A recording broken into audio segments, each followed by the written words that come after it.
পবিত্র কোরআনে ঘোষণা করেন, সাব্বাহা লিল্লাহি মা ফিস সামাওয়াতি ওয়া মা ফিল আরদ ওয়া হুয়াল আজিজুল হাকীম।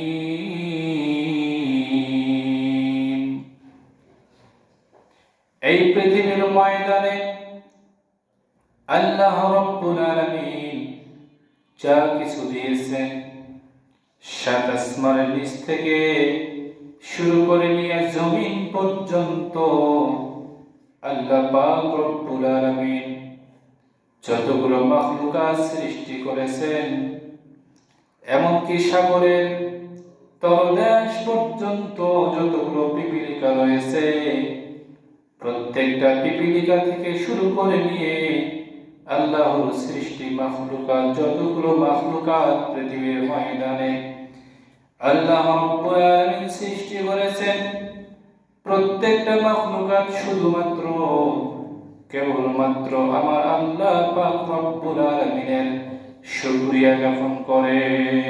সকলে পড়ি সুবহানাল্লাহ।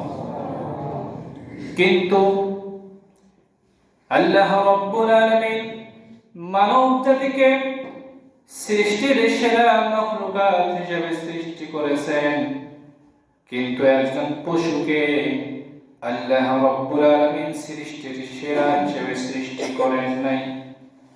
আল্লাহ রাব্বুল আলামিন একজন একটা ছাগলকে সৃষ্টির সেরা হিসেবে সৃষ্টি করেন নাই।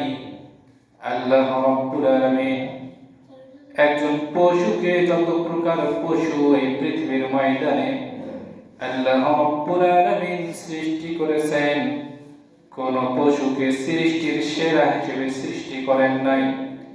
এই পৃথিবীর ময়দানে আল্লাহ রাব্বুল আলামিন যতগুলো গাছ সৃষ্টি করেছেন, কোন গাছকে সৃষ্টির সেরা গাছ হিসেবে সৃষ্টি করেন নাই। তবে কোরআন সুন্নাহ অনুযায়ী বোঝা যায়, কোরআন সুন্নাহ পড়ে এতটুকু জানা যায়, আল্লাহ রাব্বুল আলামিন প্রত্যেকটা গাছকে, একটা গাছ একটা রোগের জন্য আল্লাহ রাব্বুল আলামিন সৃষ্টি করে দিয়েছেন। কিন্তু আল্লাহ রাব্বুল আলামিন এই গাছকে সৃষ্টির সেরা গাছ হিসেবে সৃষ্টি না করার পরেও এই গাছ আল্লাহ রাব্বুল আলামিনের শুকরিয়া জ্ঞাপন করেন। এই পৃথিবীর ময়দানে যতগুলো গাছ রয়েছে, একটা বিষয় লক্ষ্য করবেন, এই পৃথিবীর ময়দানে যতগুলো গাছ রয়েছে, প্রত্যেকটা গাছের দিকে লক্ষ্য করবেন, প্রত্যেকটা গাছের পাতাগুলো জমিনের দিকে ঝুলন্ত অবস্থায় থাকে। তার মানে সেই গাছটা আমার মালিককে এতটুকু বোঝাতে চায়, আমি তোমার প্রশংসা আদায় করি। এই পৃথিবীর ময়দানে যতগুলো পশু আল্লাহ রাব্বুল আলামিন সৃষ্টি করেছেন, যে কোনো পশু যখন খাবার খায়, মাথাটা নিচু করে মালিকের দরবারে সিজদায় অবনত হয়ে খানা খায়। তার মানে সেই পশুটা বোঝাতে চাচ্ছে, আল্লাহ রাব্বুল আলামিন আমাকে সৃষ্টির সেরা মাখলুকাত হিসেবে সৃষ্টি করেন নাই, তবু আমি সেই মালিকের শুকরিয়া আদায় করি। কিন্তু মানুষ হয়ে আল্লাহ রাব্বুল আলামিনের শুকরিয়া জ্ঞাপন করতে চায় না। কিন্তু একজন পশু তথা গাছ এই পৃথিবীর ময়দানে আল্লাহ তাআলার শুকরিয়া আদায় করে। আল্লাহ রাব্বুল আলামিন আপনাকে আমাকে এত সুন্দর দুইটা হাত দিয়েছেন, এই হাতের প্রশংসা যদি কাল কিয়ামত পর্যন্ত আদায় করা হয়, তবু এই হাতের প্রশংসা আদায় করে শেষ করা যাবে না। আল্লাহ রাব্বুল আলামিন আপনাকে আমাকে নিয়ামত যুক্ত দুইটা চক্ষু দান করেছেন, এই চোখের প্রশংসা যদি কাল কিয়ামত পর্যন্ত আদায় করা হয়, তবু এই চোখের প্রশংসা আদায় করে শেষ করা যাবে না। আল্লাহ রাব্বুল আলামিন আপনাকে আমাকে শরীরের মধ্যে অনেক সুন্দর দামি দামি অনেক সুন্দর অঙ্গ প্রত্যঙ্গ দিয়েছেন, তবু আমরা সেই মহান মালিকের শুকরিয়া আদায় করি না।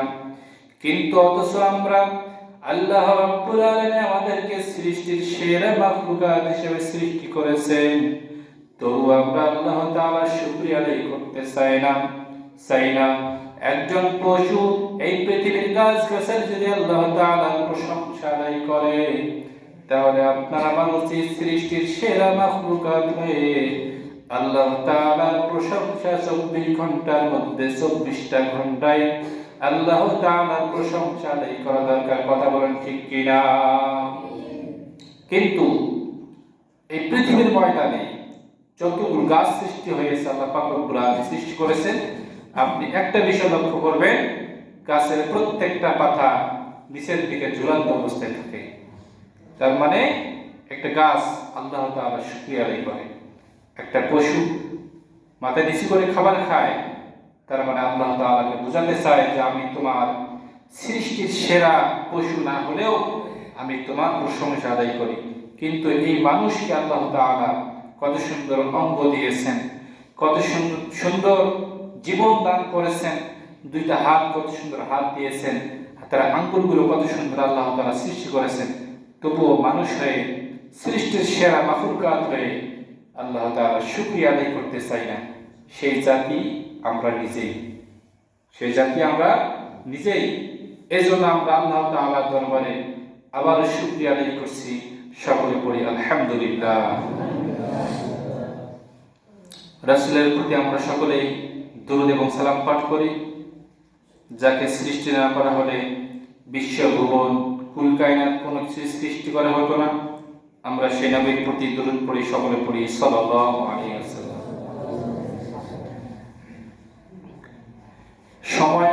হাতের মধ্যে সময় না থাকলে মন খুলে কথা বলা যায় না।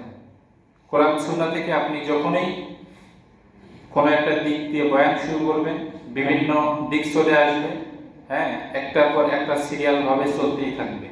কিন্তু হাতের মধ্যে যদি সময় না থাকে, তাহলে গোছালোভাবে কথাগুলো বলা যায় না।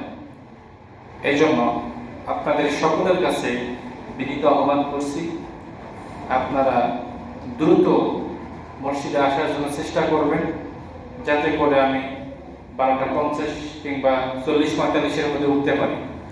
উঠলে তাহলে কথাগুলো গোছালোভাবে বলা যাবে। আল্লাহ তাআলা আমাদের সকলকে মসজিদে আগে আসার তৌফিক দান করুন। আপনাদের সম্মুখে পবিত্র কুরআনুল কারীমের ছোট্ট একটি আয়াতে কারিমা তেলাওয়াত করেছি, সূরা ইব্রাহিম আয়াত নম্বর 7। লা ইন শাকারতুম লা আযীদান্নাকুম ওয়া লা ইন কাফারতুম ইন্না আযাবি লাশাদীদ। যে আল্লাহ তাআলা যাদেরকে ইচ্ছা করেন তিনি তাদেরকে সম্মান দান করেন, আর যাদেরকে ইচ্ছা করেন না তিনি তাদেরকে সম্মান দেন না। তবে আল্লাহ তাআলা রাসূল সাল্লাল্লাহু আলাইহি ওয়াসাল্লাম বুখারী শরীফের 174 নম্বর হাদিস এবং মুসলিম শরীফের 1712 নম্বর হাদিসের মধ্যে আল্লাহ রাসূল সাল্লাল্লাহু আলাইহি ওয়াসাল্লাম বলেছেন, ক্বালা নবী সাল্লাল্লাহু আলাইহি ওয়াসাল্লাম, হুজুর সাল্লাল্লাহু আলাইহি ওয়াসাল্লাম বলেছেন, কাল কিয়ামতের ময়দানে 7 প্রকার মানুষকে আল্লাহ তাআলা রহমতের ছায়াতলে জায়গা দেবেন। কয় প্রকার মানুষকে বললাম? 7 প্রকার মানুষকে। এখন এই 7 প্রকার বলতে গেলে কিন্তু সময় আটবে না। দেখি আল্লাহ পাক রব্বুল আলামিন কতদূর পর্যন্ত নিয়ে যাওয়ায়। আল্লাহ তাআলার ছায়া ব্যতীত কাল কিয়ামতের ময়দানে আর কোনো ছায়া বাকি থাকবে না। আল্লাহ তাআলা যে চেয়ারের মধ্যে বসে থাকবেন, সেই চেয়ারের ডান পাশে একটা ছায়া থাকবে। সেই ছায়া ব্যতীত কাল কিয়ামতের ময়দানে আপনি আমি কোনো মাখলুকাত আর কোনো ছায়া পাবো না। তবে আল্লাহ তাআলা এই কাল কিয়ামতের ময়দানে বিচার মজলিসে লক্ষ লক্ষ মানুষের সামনে যে চেয়ারে বসে থাকবেন, ডান দিকে যে ছায়া হবে, এই ছায়ার মধ্যে কারা জায়গা পাবে সেই সম্পর্কে আজকে আলোচনা। 7 শ্রেণীর মানুষ সেই চেয়ারের ডান পাশে ছায়াতলের মধ্যে বসতে পারবে, জায়গা পাবে। 7 শ্রেণীর মানুষ। 1 নম্বরে বলা হয়েছে ন্যায় বিচারক বাদশা। এই পৃথিবীর ময়দানে যে ব্যক্তি ন্যায়ভাবে বিচার করেছে, কোরআন সুন্নাহ দিয়ে বিচার কার্য পরিচালনা করেছে, ওই ব্যক্তি কাল কিয়ামতের ময়দানে আল্লাহ তাআলার সেই চেয়ারের ডান পাশে সে আল্লাহ তাআলার চেয়ারের ছায়াতলের মধ্যে জায়গা পাবেন। সকলে পড়ি সুবহানাল্লাহ। তাহলে ন্যায় বিচারক এটা আপনাকে আমাকে খুঁজতে হবে। ন্যায় বিচারক আপনাকে আমাকে খুঁজতে হবে। সমাজের বুকে কোথাও অন্যায় হয়েছে, কোথাও জিনা হয়েছে, জিনা হওয়ার পরে সমাজের বুকে কিংবা ইউনিয়ন পরিষদের মধ্যে বিচার দেওয়া হয়। সেখানে যিনি বিচারক থাকবেন, এই বিচারক হওয়ার সৌভাগ্য যিনি অর্জন করেছেন তাকে শুকরিয়া আদায় করা দরকার। আর যিনি সৌভাগ্য অর্জন করেছেন তার উচিত কোরআন সুন্নাহ দিয়ে বিচার কার্য পরিচালনা করা। কেননা উনি যদি বিচার কার্য কোরআন সুন্নাহ দিয়ে পরিচালনা করেন তাহলে কাল কিয়ামতের ময়দানে ওনার বিচারের মজলিসে যারা উপস্থিত রয়েছে তারা সহ ওই বিচারক ব্যক্তি সহ বিচারের মধ্যে যারা উপস্থিত ছিলেন সকলেই আল্লাহ তাআলার আরশের মধ্যে ছায়াতলের মধ্যে জায়গা পাবেন। সকলে বলি সুবহানাল্লাহ। তাহলে আমাদের সমাজে কোরআন সুন্নাহ ভিত্তিক কোনো বিচার আমাদের সমাজে বাস্তবায়ন নাই। আমাদের সমাজে কোরআন সুন্নাহ ভিত্তিক কোনো বিচার নাই। সমাজের বুকে সেই যুগে হযরত ওমর ফারুক রাদিয়াল্লাহু তাআলা আনহু অর্ধজাহানের খলিফা, তিনি যখন ক্ষমতা পেয়েছিলেন তিনি মানুষকে নামাজের দিকে ডেকেছিলেন। যখন কোনো বিচারের মধ্যে বসেছিলেন কোরআন সুন্নাহ ভিত্তিক বিচার করেছিলেন। সেই ওমরের জীবনী যদি আজকে আমরা পড়তাম তাহলে কোরআন সুন্নাহ দিয়ে বিচার করতাম। কোরআন সুন্নাহ দিয়ে বিচার করব কিভাবে? একটা মানুষ যদি কোরআন পড়ে, কোরআনের তাফসীর পড়ে, বুখারী শরীফ, মুসলিম শরীফ, যত প্রকার কিতাব আছে সমস্ত কিতাব যদি পড়ে, তাহলে কোরআন সুন্নাহ অনুযায়ী সে যদি আমল করে আর সে যদি তাফসীর করতে পারে, তাফসীরগুলো বুঝতে পারে, তাহলে সে কোরআন সুন্নাহ অনুযায়ী কিভাবে বিচার করতে হবে সবকিছু তার মাথার মধ্যে আসবে। কিন্তু দুঃখের বিষয়, এখন আমরা যারা বিচারক আমরা কোরআন সুন্নাহর তাফসীর জানি না, তাফসীর পড়তে পারি না, কোরআন সুন্নাহ পড়তে পারি না, হযরত ওমর ফারুক এবং রাসূল সাল্লাল্লাহু আলাইহি ওয়াসাল্লামের জীবনীও পড়ি না। এজন্য আমি কোরআন সুন্নাহ থেকে কোরআন সুন্নাহর বিচার থেকে দূরে আছি। এই পৃথিবীর এই সমাজের এই সমাজের কথা বলছি, এই সমাজ যদি কোথাও বিচার হয়, ধরেন যে বিচারক আমি নিজেই, সেখানে আমি যদি কোরআন সুন্নাহ অনুযায়ী বিচার না করি তাহলে কাল কিয়ামতের ময়দানে আল্লাহ তাআলার আরশের যে চেয়ারের ডান পাশে যে ছায়া থাকবে এই ছায়াতলের মধ্যে আপনি কেউ জায়গা পাবো না। কেননা আমি বিচারক নিজেই কোরআন সুন্নাহ অনুযায়ী বিচার কার্য পরিচালনা করলাম না, এবং আমার বিচারের মধ্যে যারা উপস্থিত রয়েছেন ওনারাও আমার সেখানে কোনো প্রকার লোকমা না দিয়ে ওনারা আমার কথাকে সমর্থন করার কারণে ওনারাও সেই আল্লাহ তাআলার ছায়াতলের মধ্যে জায়গা পাবে না। একটু আগেই বললাম যে আল্লাহ তাআলার ছায়া ব্যতীত ওই দিন আর কোনো ছায়া থাকবে না। যেদিন সূর্য মাথার 1.5 হাত উপরে আসবে, সেদিন মাথার মগজগুলো টকবক করে ফুটবে, সেখানে মানুষ উলঙ্গ অবস্থায় লাফালাফি করবে। হযরত আয়েশা সিদ্দিকা রাদিয়াল্লাহু তাআলা আনহা হুজুর সাল্লাল্লাহু আলাইহি ওয়াসাল্লামকে জিজ্ঞাসা করেছেন, ইয়া রাসূলুল্লাহ, কাল কিয়ামতের ময়দানে এই যে আপনি যে বললেন যে মানুষ উলঙ্গ অবস্থায় লাফালাফি করবে, মানুষের মাথার 1.5 হাত উপরে সূর্য আসবে, মানুষ সেখানে উলঙ্গ হবে, একে অপরের লজ্জাস্থানের দিকে কি তাকাবে না? আল্লাহ রাসূল সাল্লাল্লাহু আলাইহি ওয়াসাল্লাম বলেছেন, মানুষ কেউ কারো লজ্জাস্থানের দিকে তাকানোর কোনো সুযোগ পাবে না। কেউ কারো লজ্জাস্থানের দিকে তাকানোর কোনো সুযোগ পাবে না। সেদিন তার আমার জীবন বাঁচা নিয়ে আমি সেদিন ইয়া নাফসি বলবো। অনেক নবী রাসূলরাও ইয়া নাফসি বলবে সেখানে নিজের জীবনকে বাঁচানোর জন্য। তাহলে মানুষ উলঙ্গ অবস্থা লাফালাফি করবে, কিন্তু আমি কারো লজ্জাস্থানের দিকে তাকানোর কোনো সুযোগ পাবো না, ওই ব্যক্তিও আমার লজ্জাস্থানের দিকে তাকানোর কোনো সুযোগ পাবে না। কেন? সেদিন নিজের জীবনকে বাঁচাতে হবে, এই নিয়ে আমরা সকলেই বিধিব্যস্ত হয়ে পড়ব। তাহলে আল্লাহ তাআলার ছায়াতলের মধ্যে কে জায়গা পাবে? যারা সঠিকভাবে কোরআন সুন্নাহ ভিত্তিক বিচার কার্য পরিচালনা করেছেন, ওনারা আল্লাহ তাআলার আরশের মধ্যে আল্লাহ তাআলা ছায়াতলের মধ্যে জায়গা পাবেন। 2 নম্বরে বলা হয়েছে যে ব্যক্তি যে ব্যক্তি যৌবনকালে আল্লাহ তাআলার দাসত্ব করেছে, আল্লাহ তাআলার ইবাদত করেছে, যে ব্যক্তি যৌবনকালে আল্লাহ তাআলার ঘরে এসে আল্লাহ তাআলাকে সিজদা দিয়েছেন, ওই ব্যক্তি কাল কিয়ামতের ময়দানে আল্লাহ তাআলার ছায়াতলের মধ্যে জায়গা পাবেন। সকলে বলি সুবহানাল্লাহ। তাহলে যুবক ভাইদেরকে বলতে চাই, ও যুবক ভাইরা, আপনারা নামাজ না পড়ে এই যুবককালে আল্লাহ তাআলার ইবাদত বন্দেগী না করে আমি আযানের পরে বাসার মধ্যে শুয়ে থাকি, হাটে বাজারে, মাঠে ময়দানে বিভিন্ন কাজে ব্যস্ত থাকি।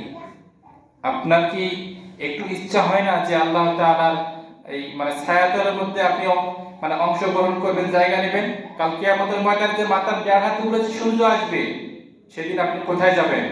সেদিন তো বাঁচতে পারবেন না। যুবক ভাইকে বলছি, এখানে বলা হয়েছে যুবক ভাইদের কথা, ওই যুবক যে তার যৌবনকালে তার মনে করেন যে অল্প বয়সে আল্লাহ তাআলার ঘরে এসে ইবাদত বন্দেগী করবে, ওই ব্যক্তিকে কাল কিয়ামতের ময়দানে আল্লাহ তাআলার ছায়াতলের মধ্যে জায়গা দেওয়া হবে। আজকে এই সমাজের অনেক যুবক 5 ওয়াক্ত নামাজ পড়ে না, এরকম যুবক আছে না নাই? আছে না নাই বলেন? অবশ্যই আছেন। দেখুন, আপনাদের জন্য, সকলের জন্য মসজিদের মধ্যে কত সুন্দর জায়নামাজ, কার্পেট নিয়ে আসা হয়েছে। কি জন্য? পিছনে 2টা চট খালি থাকে, পিছনে 2টা জায়নামাজ খালি থাকতেছে, কিন্তু সামনের কাতার পূরণ হয় না। এটা সবচেয়ে একটা জঘন্যতম একটা দুঃখের বিষয়, ঠিক না ভাই? আমাদের জন্য, আমাদের সকলের জন্য একটা দুঃখের বিষয়, আফসোসের বিষয় যে সামনের কাতার ফজরের নামাজের সময় এক কাতার মুসল্লি দিয়ে ভরপুর হয় না। অথচ এই সমাজের বুকে যুবক ভাইদের কোনো অভাব নাই। অনেকগুলো যুবক রয়েছে, অনেকগুলো যুবক ভাইকে দেখতে পাচ্ছি, আপনাদেরকে নামাজে দেখা যায় না। সকলেরই ইচ্ছা হয় যে আমি আল্লাহ তাআলার ছায়াতলের মধ্যে বসবো, আল্লাহ তাআলার ছায়াতলের মধ্যে জায়গা নিয়ে অংশগ্রহণ করবো, এই ইচ্ছাটা সকলের। সুতরাং এই ইচ্ছাটা যদি আপনাদের থাকে, তাহলে অবশ্যই আযানের পরে মসজিদে এসে আল্লাহ তাআলার ঘরে এসে 5 ওয়াক্ত নামাজ বন্দেগী আদায় করুন, যদি আল্লাহ তাআলার ছায়াতলের মধ্যে বসতে চান, জায়গা নিতে চান। 3 নম্বরে বলা হয়েছে ওই ব্যক্তি যাহার মন দিল সব সময় মসজিদের সময় আটকাইয়া থাকে। এরকম মুসল্লিও আমাদের সমাজে আছে। আমাদের এই সমাজের কথাই বলছি, আমাদের এই সমাজেই আছে যে আমি দেখি মসজিদে এসে দেখি উনি মসজিদে উপস্থিত, মসজিদে এসে বসে আছে। আবার অনেক সময় দেখি মাগরিবের পরে বলে যে হুজুর আপনি কি থাকবেন? আমি বলি যে না, আপনি থাকেন, আমি আমার বাসায় একটু কাজ আছে। তার এটা কি বুঝায়? ওনার দিল মসজিদে আটকায়া থাকে, সবসময় ওনার দিল কি মসজিদে আটকায়া থাকে। এই সমাজের কথা বলছি। আমি কোনো ব্যক্তির নাম বলে প্রশংসা আদায় করতে চাই না। আমি আল্লাহ তাআলাকে রাজি খুশি করার জন্য এবং বক্তৃতার মাঝখানে কথাটি এসেছে এই জন্য বললাম। তাহলে যার দিল সব সময় মসজিদের সঙ্গে আটকায়া থাকে, ওই ব্যক্তি কাল কিয়ামতের ময়দানে আল্লাহ তাআলার ছায়াতলের মধ্যে জায়গা পাবে। তাহলে আপনি আমি অনেকে নামাজই পড়ি না, তাহলে আপনার আমার দিল কি মসজিদে আটকায়া থাকবে কিভাবে? নামাজই পড়ি না, ফজরের সময় আসি না, জোহরের সময় আসি না, মাগরিব ইশা কোনো ওয়াক্তে নামাজ পড়ি না, তাহলে আমাদের দিল কি মসজিদের সঙ্গে আটকায়া থাকবে? না। যাদের দিল মসজিদের সঙ্গে আটকায়া থাকবে, ওনারা কাল কিয়ামতের ময়দানে আল্লাহর আরশের মধ্যে, সেই আল্লাহ তাআলার ছায়াতলের মধ্যে জায়গা পাবে। এজন্য সকলের দিলকে মসজিদের সঙ্গে আটকায়া দিন। সকলের উচিত, আল্লাহ তাআলা যেহেতু আপনাকে আমাকে আল্লাহ তাআলার দাসত্ব এবং গোলামি করার জন্য সৃষ্টি করেছেন, আপনার দিল যদি সবসময় মসজিদে যাইতে মন চায়, মসজিদের সঙ্গে আটকায় থাকে, তাহলে আপনি আপনার দিলটা সবসময় যদি মসজিদে আসতে যদি মন চায়, এটাই হচ্ছে মসজিদের সঙ্গে দিল আটকায় থাকা। যে মসজিদে এসে যে বসে থাকতে হবে, বিষয়টা এমন নয়। আপনি শুধু আপনার অন্তরটা বলতেছে যে আমি কখন মসজিদে যাব, কখন ইবাদত করব, কখন আল্লাহ তাআলাকে সিজদা দেব। আপনার দিলটা যদি এটা বলে, এইটার নামেই মসজিদের সঙ্গে আপনার দিল আটকে থাকা। যাদের দিলটা এরকম বলবে, এরা কাল কিয়ামতের ময়দানে আল্লাহ তাআলার ছায়াতলের মধ্যে জায়গা পাবে। 4 নম্বরে বলা হয়েছে যে ব্যক্তি আলেমদের সঙ্গে মহাব্বত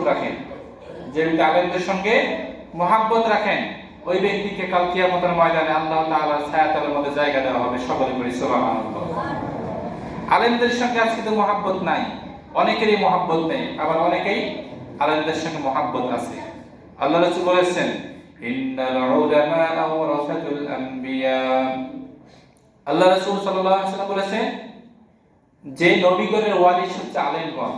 যে ব্যক্তি কোন আলেমের সঙ্গে মহাব্বত রাখে, আন্তরিকতা তৈরি করে, ওই ব্যক্তি নবীদের সঙ্গে মহাব্বত তৈরি করে। সকলে বলি সুবহানাল্লাহ। তাহলে আপনি আমি আর কোনোদিন নবী পাবো না, নবী আসবেও না। নবী পাবো না, নবীকে পাবো না, নবী আর আসবেও না। তিনি খাতামুন নবিয়্যিন, এনার পরে আর নবী আসবে না। তবে দেখুন, যিনি আসবে না তার সঙ্গে একটা মহাব্বতের আপনি আমি সব পাইতেছি। কোন ক্ষেত্রে? যখন কোনো আলেমের সঙ্গে মহাব্বত রাখবো, যখন কোনো আলেমের সঙ্গে মহাব্বত রেখে চলবো, তাহলে একজন আলেমের সঙ্গে মহাব্বত রাখা মানে আল্লাহ তাআলার সঙ্গে মহাব্বত রাখা। আর যে ব্যক্তি আলেমের সঙ্গে মহাব্বত রাখলো, ওই ব্যক্তি নবীজির সঙ্গে মহাব্বত রাখলো। আর যে ব্যক্তি নবীজির সঙ্গে মহাব্বত রাখলো, ওই ব্যক্তি আল্লাহ তাআলার সঙ্গে মহাব্বত রাখলো। সকলে বলি সুবহানাল্লাহ। তাহলে কত বড় কথা! একটা কথার মধ্যে কতগুলো কথা লুকায়িত আছে। সময় শেষ। আজকে 4 নাম্বার পর্যন্ত আলোচনা হয়েছে। আল্লাহ তাআলা যদি হায়াতে তৈয়বা দান করেন, আগামী সপ্তাহে বাকিগুলো আলোচনা হবে ইনশাআল্লাহ। আর আমরা মসজিদে আগে আসার জন্য চেষ্টা করব, তাহলে আমরা মন খুলে কোরআন সুন্নাহ থেকে কিছু কথা শুনতে পারবো। তাহলে যারা আল্লাহ তাআলার ছায়াতলের মধ্যে জায়গা পাবেন, 1 নম্বরে কোন ব্যক্তি? ন্যায় বিচারের বাদশা। 2 নম্বরে যে ব্যক্তি তার যৌবনকালে আল্লাহ তাআলার ইবাদত বন্দি করেছে, দাসত্ব করেছে। 3 নম্বরে যে ব্যক্তির দিল সব সময় মসজিদে আটকায় থাকে। 4 নম্বরে যে ব্যক্তি আল্লাহ তাআলার রাজি করার জন্য আলেমদের সঙ্গে মিল মহাব্বত পয়দা করে, মিল মহাব্বত রাখেন। এই সমস্ত ব্যক্তিরা আল্লাহ তাআলার ছায়াতলের মধ্যে জায়গা পাবেন।